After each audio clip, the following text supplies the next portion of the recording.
Už minule nám Danka Tótová prezradila, ako si skrášliť veľkonočné vajíčka a predpokladám, že dnes má pre nás ďalší zaujímavý tip. Je to tak? Áno, je to tak.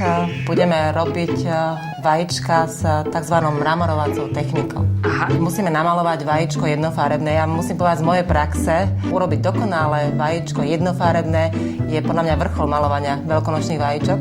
Tieto jednofarebné vajíčka skrášlíme s mramorovacími farbami. Sú to farby, ktoré sa navzájom nemiešajú a plávajú na vode. Na výrobu týchto zaujímavých kraslíc potrebujeme vyfúknuté a umyté vajíčka, akrylové farby, špajle a mramorovacie farby. Ako sa postupuje? Postupuje sa veľmi jednoducho, potrebujeme nejakú plastovú nádobu alebo sklenú nádobu. Je to kvôli tomu, že keď použijeme tie farby, aby sme to nemuseli umývať, môžeme to hneď vyhodiť.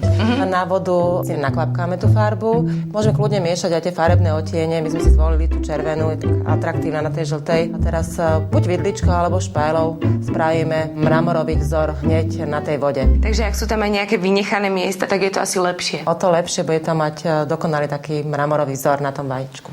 A na tom vajíčku je aká farba? Sú to akrylové farby poriadne zaschnuté a potom nalakované. A akým lakom je to nalakované? Lakom na vodnej bázi, čiže lakom riediteľný vodou. Máme to na špajli, dobre preschnuté to vajíčko. Jej, to je krásne, aké je to jednoduché. Je to kúzlo tých farieb, tie farby naozaj plávajú na tej vode a nie sú navzájom zmiešateľné. Čiže tie odtiene, ako namiešate ten mramor, tak zostanú. Ako dlho to asi schne teraz? Treba to nechať 2 dní voľne pri izbovej teplote uschnúť. A to už potom netreba lakovať? Netreba lakovať, tie farby sú veľmi lesklé a tým, že sú aj metalické alebo nejaké glitrované, tak tá povrchová úprava nie je potrebná. A keď tam chcem dať ďalšie vajíčko, to musím odstrániť tú farbu odtiaľ? Odporúčam s obyčajnou servitkou stiahnuť tú farbu, zase nakvapkať tam odtiene, ktoré chceme a pokračujeme, dokým nemáme aj tucet vajíček. Namramorovaných. Áno, mramorované vajíčka.